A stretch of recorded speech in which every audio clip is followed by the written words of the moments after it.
오늘 우리에게 주시는 하나님의 말씀은 구약성경 출애굽기 3장 4절에서 10절 말씀입니다.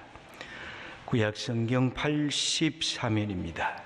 이 말씀 봉독할 때 살아계신 하나님의 음성을 다 함께 들으실 수 있기를 바랍니다. 여호와께서 그가 보려고 돌이켜오는 것을 보신지라. 하나님이 떨기나무 가운데서 그를 불러 이르시되 모세야 모세야 하시매 그가 이르되 내가 여기 있나이다. 하나님이 이르시되 이리로 가까이 오지 말라. 네가 선 곳은 거룩한 땅이니 네 발에서 신을 벗으라. 또 이르시되 나는 네 조상의 하나님이니 아브라함의 하나님, 이삭의 하나님, 야곱의 하나님이니라. 모세가 하나님 배웁기를 두려워하여 얼굴을 가리매 여호와께서 이르시되 내가 애굽에 있는 내 백성의 고통을 분명히 보고 그들이 그들의 감독자로 말미암아 부르짖음을 듣고 그 근심을 알고 내가 내려가서 그들을 애굽인의 손에서 건져내고 그들을 그 땅에서 인도하여 아름답고 광대한 땅, 젖과 흘이 흐르는 땅, 곧 가나안 족속, 헷 족속, 아모리 족속, 브리스 족속, 히위 족속, 여부스 족속의 지방에 데려가려 하노라. 이제 가라. 이스라엘 자손의 부르짖음이 내게 달하고 애굽 사람이 그들을 괴롭히는 학대도 내가 보았으니 이제 내가 너를 바로에게 보내어 너에게 내 백성 이스라엘 자손을 애굽에서 인도하여 내게 하리라. 아멘. 여러분, 사람에게는 꿈이 있습니다. 야심도 있습니다. 야망도 있습니다. 이것이 나쁜 것일까요? 그렇진 않습니다. 인간이면 누구나 갖는 소원입니다. 재물이나 지위나 명성이나 권력을 갖길 원하는 강렬한 열망이 야망이라고 할 수가 있습니다.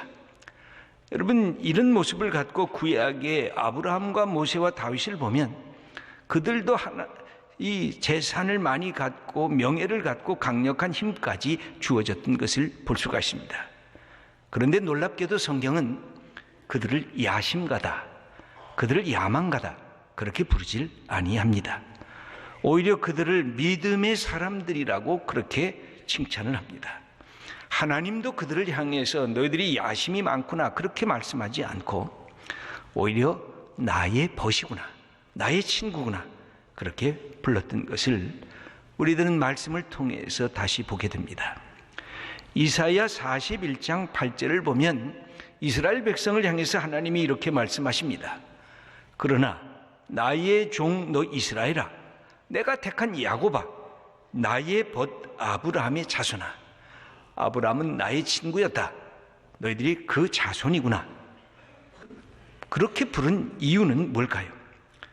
그들이 야망에 의해서 붙잡힌 받은 사람들이 아니라 사명의 영에 이끌림을 받아서 사역한 사람들이기 때문에 하나님은 그들을 향해서 야심가다 그렇게 말하지 않고 바로 하나님의 친구요 사명의 영에 붙잡혀 있는 사람들이라 칭했습니다. 그렇다고 하면 야망과 사명의 차이는 뭘까요? 야망은 자기 자신으로부터 출발을 합니다. 나의 꿈, 나의 비전, 나의 목표, 나의 야망, 그것이 야망이 갖고 있는 특성입니다. 그런데 사명은 하나님의 부르심으로부터 출발을 하는 것입니다. 구약에서 이 양자의 모습이 극명하게 드러난 인물이 있다고 하면 그것은 야곱일 것입니다. 야곱은 본래 처음 야망의 사람이었습니다. 그는 둘째라는 말이 싫었습니다. 늘 첫째가 되고 싶었습니다. 그래서 형 에서를 부러워했습니다. 시기했습니다. 아니, 형의 것을 갈취하려고 했습니다. 아버지를 속인 이유도 여기에 있었습니다. 자기에게 부여한 이 야망을 어떻게 하든지 자기 것으로 삼으려고 하는 이 욕망 때문이었습니다. 그런데도 놀랍게도 성경은 단순하게 야곱을 야망의 사람이라 그렇게 부르지는 아니합니다. 신앙의 사람으로 나가기 때문에 그렇습니다. 어떤 점 때문에 그럴까요? 자기가 가진 야망과 하나님의 뜻과 하나님의 약속을 어떻게 하든 결부시키길 원하고 있었기 때문에 그랬습니다. 야곱은 어렸을 때부터 어머니 리브가에게 이런 이야기를 들으면서 자랐을 것입니다. 얘야, 너는 둘째인데 너는 첫째가 될 거야. 창세기 25장 23절을 보면 리브가가 아이를 잉태했는데 쌍둥이였습니다. 그러면서 하나님께서 들려주신 말씀이 있었습니다. 이런 것이었습니다. 함께 읽어보겠습니다. 두 국민이 내 태중에 있구나. 두 민족이 내 복중에서부터 나누이리라. 이 족속이 저 족속보다 강하겠고 큰 자가 어린 자를 섬기리라. 아마 어릴 때부터 야곱을 향해서 어머니는 얘기했던 것 같습니다. 너 둘째야. 너는 형 에서의 발꿈치를 붙잡고 뒤따라 나왔지. 그런데 하나님께서 내게 말씀하시기를 큰 자가 작은 자가 되고 작은 자가 큰 자보다 강해질 것이라. 이런 어머니로부터 이 이야기를 끊임없이 들었습니다. 그런데 현실은 그렇지 아니했습니다. 현실은 자기가 막내였습니다. 아버지로부터 축복을 받을 모든 길이 막혀졌습니다. 그때 야곱은 온갖 꾀를 동원하면서 어떻게 하면 첫째가 될 것인가, 거기에 골몰을 했습니다. 분명히 그는 야심가였습니다. 야망가에 머물렀습니다. 언제까지 그랬을까요? 어느 날 하나님께서 야곱을 찾아오셨습니다. 그동안은 하나님 믿기는 믿고 하나님을 생각은 했지만 그 하나님은 아브라함, 할아버지 하나님이셨습니다. 이삭의 하나님, 아버지의 하나님이 있었습니다. 그런 내 하나님은 아니었습니다. 그냥 들었던 하나님이었습니다. 간접적인 하나님이었습니다. 그러던 어느 날 하나님이 다가오실 때에 야곱은 깨닫게 됩니다. 아, 나의 하나님이시구나. 야곱의 하나님이시구나. 여러분, 우리 인생에 아무리 멋진 꿈을 꿔도, 아무리 그럴듯한 야망을 품어도 하나님께서 내게 주신 사명이 되지 않으면 야곱과 같은 위기 속에 끊임없이 들어가는 것입니다. 인생이 하나님의 것을 붙잡았다고 하는데 살살 그 하나님의 축복이 내 손아귀에서 빠져나가는 것입니다. 야곱의 인생은 마치 깨빡치는 위기 속을 반복했던 삶이라고도 할 수가 있었습니다. 이 삶이 온전히 바뀌어지는 것, 그것은 외삼촌 라반의 집에서 15년의 방랑 생활을 마치고 다시 야복강가에 이릅니다. 그러면서 그는 그 밤에 하나님의 천사와 격렬하게 씨름을 하면서 싸움을 하게 됩니다. 그때야 하나님의 뜻을 알게 됩니다. 얘야, 네 이름이 야곱이었지. 야곱의 이것은 앞에 것을 붙잡는 자, 추구하는 자, 그래서 형의 발꿈치를 붙잡으면서 태어난 자라고 하는 그런 의미가 있었는데 그 이름 이제는 그만두자. 네 이름은 본래 야심가다. 너는 야망가다. 너는 끊임없이 탐욕을 추구했던 그런 인물이다. 그런데 내가 보니 이제 네가 하나님만으로 만족하려고 하는구나. 이 하나님을 내가 놓치면 내 인생에 아무것도 남지 않는구나. 이것을 마지막까지 붙들면서 나를 붙잡았으니 너를 위대한 이름을 내게 주겠다. 내 이름을 이제는 야곱이라 하지 아니하고 이스라엘, 하나님과 겨루 싸워 이긴 자라는 이 이름을 네게 주겠다.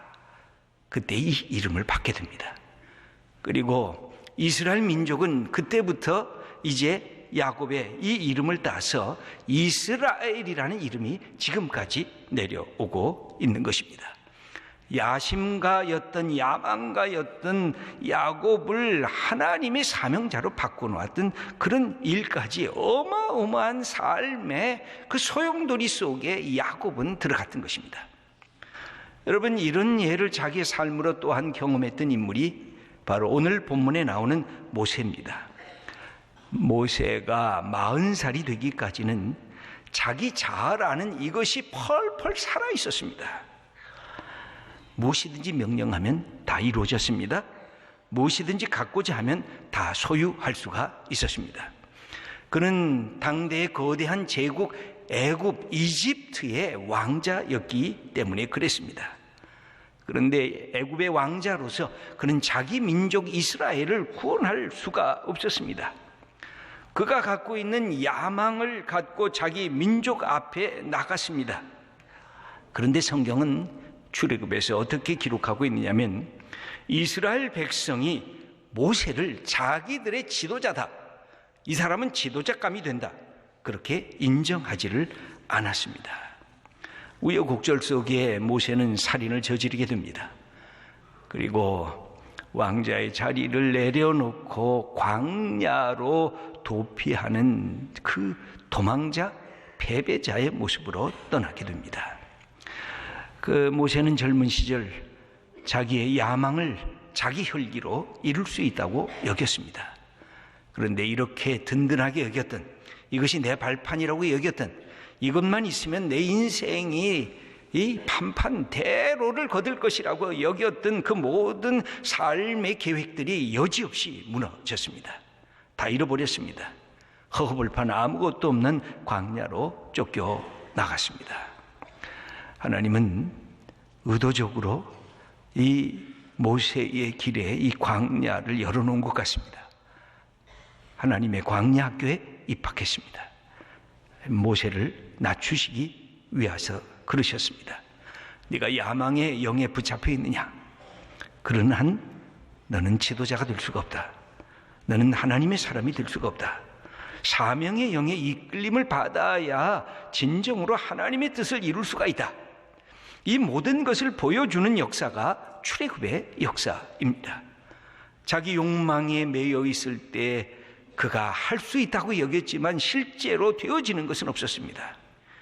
그런데 자기의 모든 것을 내려놓고 오직 하나님만을 바라보고 하나님의 약속만을 붙잡았을 때 하나님은 그를 이스라엘 민족의 지도자로 삼았던 것을 성경은 기록해 주고 있습니다. 여러분, 야망과 사명이 목표가 비슷한 것 같기도 합니다. 그런데 결정적으로 다릅니다. 왜 다릅니까? 다른 이유가 뭘까요? 그것은 한 가지입니다. 부름을 받았는가? 나를 부르시는 부름의 음성을 들었는가? 이것에 따라서 야망이 될 수도 있고 이것이 사명이 될 수도 있다고 하는 것입니다. 그래서 모세의 사명을 이야기하기 전에 오늘 출애굽기 3장은 모세의 하나님의 부르심의 사건을 기록해 주고 있습니다. 4절의 말씀을 우리 함께 읽겠습니다. 여호와께서 그가 보려고 돌이켜 오는 것을 보신지라 하나님이 떨기나무 가운데서 그를 불러 이르시되 모세야 모세야 하시매 그가 이르되 내가 여기 있나이다. 여기 보면 하나님께서 40년의 세월을 광야에서 보냈던 그 모세를 향해서 나타나셨습니다. 모세야 모세야 불러주셨습니다. 내 이름을 부르시는 하나님을 발견하게 됩니다. 가장 친근한 형태로 하나님이 다가오셨습니다. 친밀성을 갖고 다가오셨습니다. 종종 우리도 하나님이 어떻게 내 이름을 불러주시지 않는가 하고 우리가 환상을 갖고 기다리고 있습니다. 하나님이 이미 불러주셨습니다. 우리가 예수님을 믿을 때 예수님 속에 내 이름이 들어가져 있습니다. 여러분들의 모든 이름이 예수님이라고 하는 이름 속에 들어가져 있습니다. 그래서 예수님을 나의 주님으로 고백할 때 하나님께서 예수님의 이름을 통해서 우리를 각자 불러주신 것입니다. 이것은 아주 친밀한 것입니다. 이것을 통해서 하나님께서 말씀하십니다. 네가 예수 안에 있으면 임마누엘 하나님, 가장 친밀한 하나님을 경험할 거다. 이렇게 친밀성을 갖고 다가오신 하나님께서 두 번째로 부르시면서 가까이 오지 말라고 경고하고 계십니다. 약간 역설적입니다. 여러분 5절의 말씀을 읽어보겠습니다. 하나님이 이르시되 이리로 가까이 오지 말라. 네가 선 것은 거룩한 땅이니 네 발에서 신을 벗으라. 이렇게 말씀합니다. 친밀성과 거리감은 서로 배타하는 것입니다. 그런데 하나님께서 이리로 가까이 오지 말라고 말씀합니다. 아니 기꺼이 부르시고 나서 가까이 오지 말라고 무슨 뜻입니까? 내가 너에게 가까이 다가서지만 기억해야 할 것이다. 너와 나는 다르다는 것입니다. 너는 인간이고 나는 하나님이고 너는 죄인이고 나는 거룩한 존재라고 하는 것입니다. 나는 거룩하고 거룩한 하나님인 것을 네가 알아야 된다고 하는 것입니다. 그래서 하나님의 거룩함이란 우리에게 이 두 가지를 하나로 묶습니다. 친밀성과 거리감을 함께 묶어놓는 것, 이게 하나님의 거룩한 모습입니다. 믿음의 사람들이 그래서 하나님과 동행하는 것을 경험합니다. 동시에 믿음의 사람들은 하나님은 나하고 다른 전적인 타자이시구나, 이 사실을 동시에 깨닫습니다. 그래서 두려워하는 것입니다. 믿음의 사람들, 하나님의 거룩함을 경험한 사람들은 양가 감정, 두 가지의 감정을 느끼는데, 하나님이 나 같은 자를 찾아오시고 나와 동행하시겠다고 하는 그 약속을 받아들이는 기쁨 충만한 것입니다.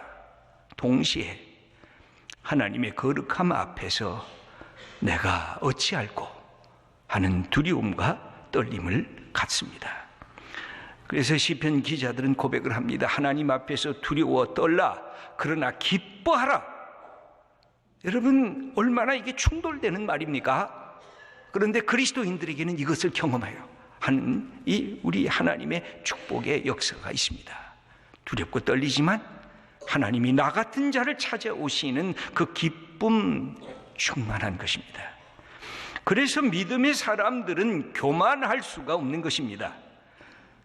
여러분, 나를 사용하시는 하나님께 감사하는 것입니다. 겸손히 하나님의 뜻을 따를 뿐입니다. 하지만 동시에 믿음의 사람들은 아주 강력한 것입니다. 하나님이 나와 함께 계시기 때문에 하늘과 땅을 만드신 창조주, 역사의 주인이신 하나님께서 이제는 내 인생에 동행하시겠다고 약속하기 때문에 그리스도인들은 담대한 사람들, 그러나 겸손한 사람들이 되는 것입니다. 그때 하나님께서 모세에게 들려주신 말씀이 있습니다. 그것을 경험하지 않고는 이것을 들려줄 수가 없습니다. 그것은 바로 하나님의 뜻입니다. 하나님의 마음입니다. 네가 내 마음을 좀 알아라. 네가 내 마음을 알고 내 뜻을 이루게 하고 싶구나. 이런 하나님의 음성을 듣게 되는데, 7절의 말씀이 그것인데, 여기 보면 놀랍게도 하나님은 움직이시는 하나님, 행동하시는 하나님이십니다. 하나님을 주어로 한 동사가 7개가 연속해서 나오고 있습니다. 여러분 한번 주의해서 보세요. 하나님이 어떤 뜻을 갖고 계신가? 그때 여기에 그 동사를 제가 노란 글자로 이렇게 썼습니다. 하나님의 안타까움, 하나님의 아픔, 하나님의 탄식이 들어가져 있는 말씀입니다. 우리 함께 읽어보겠습니다. 여호와께서 이르시되 내가 애굽에 있는 내 백성의 고통을 분명히 보고 그들이 그들의 감독자로 말미암아 부르짖음을 듣고 그 근심을 알고 내가 내려가서 그들을 애굽인의 손에서 건져내고 그들을 그 땅에서 인도하여 아름답고 광대한 땅, 젖과 꿀이 흐르는 땅에 데려가려 하노라. 이렇게 말씀하셨습니다. 하나님의 음성, 하나님의 아픔을 경험하게 하셨습니다. 고통 중에서 신음하고 탄식하는 하나님의 백성의 탄식 소리를 듣게 하셨습니다. 하나님이 이제 나 가만히 있지 않겠다, 내가 움직이겠다, 내가 행동하겠다, 모세야 네가 이 일에 참여하라, 내 하나님의 마음을 품고 내 원하는 일을 이제 네가 행해야 되겠다. 모세는 40년의 세월을 하나님의 마음을 품고 이스라엘 백성과 함께 지내게 됩니다. 이스라엘 백성들의 슬픔, 이스라엘 백성들의 고난, 그것도 함께 졌습니다. 이스라엘 백성들의 기쁨, 이스라엘 백성들의 영광도 함께 나누었던 위대한 지도자로 세움을 받게 된 것입니다. 여러분, 사명의 영을 받는다는 건 뭘까요? 하나님의 마음을 품게 되는 것입니다. 하나님의 탄식 소리를 듣게 되는 것, 이 시대의 고난과 아픔의 그 현장과 그 탄식 소리를 듣게 되는 것. 모든 하나님의 사람들은 그랬습니다. 시대의 아픔을 가슴으로 받았습니다. 그러면서 동시에 그 속에 하나님의 아픔이 있다는 사실, 하나님의 탄식 소리가 있다는 사실을 알면서 내가 무엇을 할고, 내가 있는 삶의 현장에서 내가 어떻게 살고, 그것을 깨닫고 순종하는 사람들이 됐던 것입니다. 사랑하는 성도 여러분, 그러면 내가 야망의 영에 붙잡혔는가? 아니면 사명의 영에 이끌림을 받는가를 구별하는 방법이 도대체 뭘까요? 야망은 근본적으로 자기 중심적입니다. 캐치프레이즈가 있다고 하면 나를 위하여, 내가 잘 돼야, 내가 살아야, 내가 강력해야 된다고 하는 그 선언을 하는 게 야망입니다. 여기에도 어마어마한 열정이 움직이고 있습니다. 그런데 가만히 보면 집착입니다. 애착입니다. 그것을 쟁취하지 못하면 죽기 때문에 이런 야망을 갖는 사람들은 자기를 과시하려고 하는 오만한 모습이 드러날 수밖에 없습니다. 그래서 야망을 품으면 품을수록 인간이 자꾸 교만해지는 이유가 여기에 있습니다. 그런데 사명을 깨달으면 반대로 갑니다. 그 사람은 겸손해집니다. 왜 그렇습니까? 사명은 나를 부르신 분을 위하여 나아가기 때문에 그렇습니다. 사명은 나 자신이 죽어야 하기 때문에 그렇습니다. 그분은 높아지고 나는 낮아질 각오를 하는 것이 사명의 영에 이끌림을 받는 사람들의 모습입니다. 여러분, 우리는 다 사명이 있다고, 세상에 수많은 사람도 사명이 있다고 얘기를 합니다. 그런데 콜링이 없으면 그건 거의 다가 사명이 아니라 야망인 것이 틀림이 없습니다. 부르심이 없기 때문에, 나를 부르신 부름에 그 영에 붙잡히지 않았기 때문에 그렇습니다. 고린도전서 15장 31절을 보면 바울은 이 깊은 은혜의 원리를 깨닫고 있습니다. 그는 이렇게 말합니다. 우리 함께 읽어보겠습니다. 내가 날마다 죽노라. 그는 매일매일 죽는 연습을 했습니다. 여기에는 두 가지 비밀이 있습니다. 하나는 나를 부르신 분, 바로 하나님, 그분을 높이기 위해서 내가 가야 할 길이 고난이라도 고통이라도 죽음이라도 나는 각오하겠다고 하는 그 준비를 매일매일 하고 있다는 것입니다. 두 번째는 내가 죽음으로 진정한 생명의 능력을, 부활의 능력을 나는 경험하기를 원한다는 것입니다. 죽어야 산다는 것입니다. 즉 생입니다. 죽어야 부활한다는 것입니다. 죽어야 새로운 나로 거듭날 수 있다고 하는 것을 그의 삶으로 선언한 것입니다. 우리가 예수 믿는 순간 우리는 부르심을 받은 사명의 사람들인 것입니다. 하나님의 마음을 읽을 수 있으면, 그리고 우리 이 시대가 갖고 있는 이 백성들의 아픔을 가슴으로 안을 수 있으면 우리가 다시 내가 해야 할 일이 확인되는 것입니다. 가정에서, 내 직장에서, 이 사회 현장에서 어떻게 하나님 나라를 위해서 내가 쓰임받을고 가슴에 안타까운 마음이 생기면 바로 그런 사람들을 통해서 하나님께서 역사의 흐름을 이끌어 가실 것입니다. 바로 그런 사람들, 그 자리가 생명이 탄생되고 치유와 회복의 역사가 일어나는 하나님의 구원의 은총이 나타나게 될 것입니다. 우리 성도님들이 이런 축복을 받는, 사명의 영을 받는 하나님의 사람들로 나아가 하나님의 마음을 기쁘게 해드리는 주님의 귀한 종들 다 되시기를 축원합니다.